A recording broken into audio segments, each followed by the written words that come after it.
Bideo honetan azalduko dugu zer diren metalak eta ez metalak eta zertan diren ezberdinak. Horretarako hasiko gara, adibide ezberdinak ikusten eta gauza batetaz ohartu behar gara.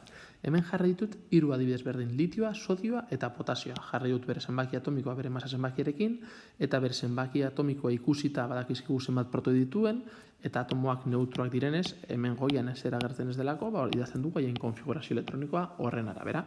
3, 2 bat 3, 11 egiten dituzu kontuak eta ikusiko zuen ondo daudela.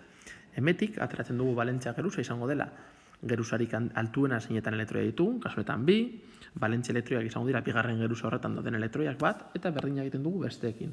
Ikusten dugunez, hemen daukagu balentzia geruza 2, 3 eta 4 handituz doa, baina balentzia elektroiak beti bukatzen denez S bat bezala, bukatzen da balentzia elektroiak bat, balentzia elektroiak bat eta balentzia elektroiak bat. Horregatik hartu ditut 3 hauek azkenean, 3 elementu hauek azkenengo geruzan elektroi bat daukatelako bakarrik. Horretaz aparte, badaukagu beste bideo bat zeinetan periodoa eta taldea saltzen dugun, hau balio du kokatzeko elementuak taula periodikoan, eta periodoa kasunetan balentzia geruzaren berdina da, beraz 2, 2, 3, 3 eta 4, 4, eta taldea gogoratu S bat bezala bukatzen bagute, taldea beti izango dela bat.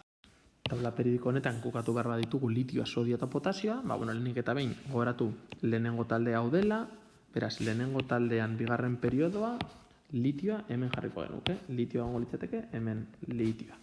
Horretaz aparte, orain, 3. periodoan lehenengo taldean, 3. periodoan lehenengo taldean, jarri barko genuke sodio, hemen Na, eta azkenik hemen potasioa. Orduan, zertaz ohartu behar gara? Ohartu behar gara, zeintzu diren aman komunen dituzten gauzak. Azteko, 3 bukatzen dira S bat moduan. Hemen S bat eta S bat.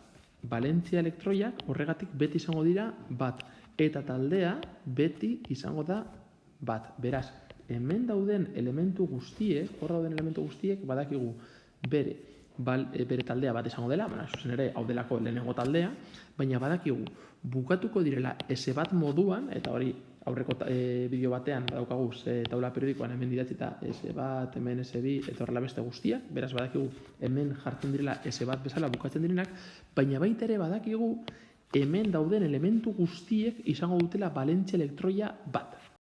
Orduan, zer da orain egingo duguna? Jarriko dugu taula periodikoa pizkatxo bat handian, eta ikusiko dugu, taldea, balentzia elektroiak eta zelan bukatzen diren 3 beti lotuta gertzen direla. Eta ikusiko dugu bakoitzaren taldea, balentzia elektroia eta konfigurazio elektronikoaren bukaera zelan izango den zutabe bakoitzan.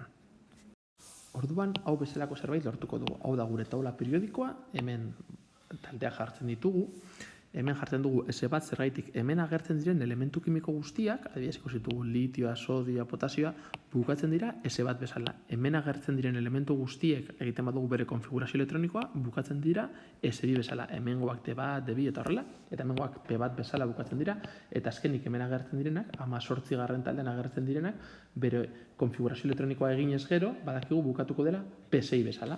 Eta oraintxe bertan, justo horretik komentatu duguna. S bat bezala, beti izango du balentzia elektroiak bat, zergaitik azkenengo geruzan izango durako bakarrik elektroi bat. S2 bezala bukatzen diren elementu guztiak, egin dezakezu da froga, begiratu S2 bezala, hartzen duzu hemengo elementu bat, hartzen duzu bere Z, idazten duzu konfigurazio elektronikoa. Ikusiko duzu S2 bezala bukatzen dela, ateratzen duzu balentzia geruza, ateratzen duzu balentzia elektroiak, eta ikusiko duzu hemengo guztiek daukatela balentzia elektroi bezala bi. Modu berdinean, hemen, P bat bezala bukatzen direnak gogoratu P aurretik adibidez. Jarriko dugu adibide bat P bat bezala bukatzen dena. Adibidez izan daiteke, aluminioaren kasuan, zenbaki atomikoa da 13, eta bat S2, bi S2, bi P6, hemen 13 batzen dute. Justu ikusten duzuenez, 3 P bat bezala bukatzen da. Egiten badugu zein den bere balentzia geruza, ikusiko dugu bere balentzia geruza zenbarik handiena 3 dela. Eta begiratzen badugu zenbat balentzia elektroi dauden 3. geruza horretan 3. Beraz, badakigu P bat bezala bukatzen direnak, izango dituztela beti 3 balentzia elektroi zergatik izango dute P logelan daukaten elektroia eta beti aurretik ongo denez S logela bat, solairu berdinean, bat gehi bi, 3. Modu berdinean hemen 4, 5, 6, 7 eta 8, Orduan, ondorio estatu dugu, taldeak, konfigurazio elektronikoaren bukaera eta balentzia elektroiak lotuta daudela. Nik, 5 balentzia elektroi dituen elementu bat, non kokatuko da tola berrikoan?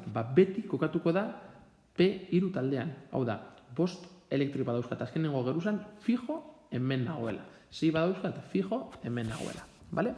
Eta horrela beste guztiekin. Honetan ez gara sartzen, baita ere izan genezake, baina ez zaizkigu horren beste interesatzen, beraz, apuntatu ditugu S eta P taldekoak. Aurreko bideoan komentatzen genuen zer zen oxidazio zenbaki karakteristikoa eta balentzia elektroiarekin lotzen genuen. Oxidazio zenbaki karakteristikoa da, gure azkenengo geruzan depende zenbat elektroi ditugun, orduan elektroiak irabazi edo galduko ditugu. Zertarako 8 araua betetzeko. Gure azkenengo geruzan beti nahi dugu 8 elektroi izatea. Orduan, azkenengo geruzan 7 elektroi bat ditugu, ingo duguna da elektroi bat irabazi. Elektroi hori irabazterakoan, gure atomoaren karga bihurtuko da -1, eta hori da OZK. Orduan, badakigu depende zein den balentzia elektroia, jakin dezakegu orduan OZK. Esan dugunez, zutabe honetan elementu guztiek daukate balentzia elektroi bezala bat. Beraz, jakin dezakegu hor dauden elementu guztien dauden OZK guztia izango dela +1. Modu berdinean, hemen agertuko direnak izango dira +2, zergaitik. Hemen guztia daukate, bukatzen dira S2, dauzkate 2 balentzia elektroi, eta orduan ingo gutena izango dira elektroiak galduko dituzte, eta elektroiak galtzerakoan karga positibo bihurtzen da. Modu berdinean, hemen 3 balentzia elektroi dituztenak, badakigu izango dira +3, eta horrela egingo ditugu guztiak. Eta horrela geratzen zaigu.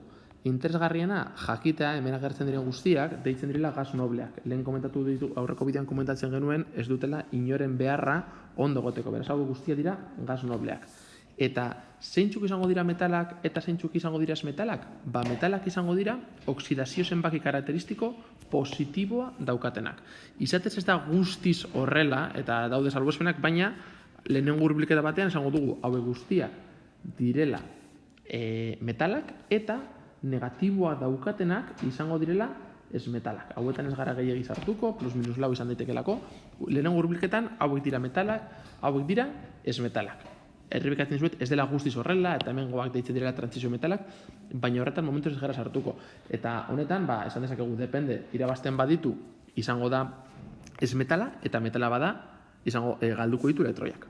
Beraz, esan dugun bezala, metalak izango dira oxidazio zenbaki karakteristiko positibo daukatenak, eta izango dira elektroiak galtzen dituztelako, eta elektroia horiek galtzen dituztenean, aurreko solairuan 8 elektroi izango dituztenez, 8 araua betetzen dute. Orduan, metalak eta ez metalak da, atomoak zer egiten duten 8 araua betetzeko, elektroiak galdu edo irabazi.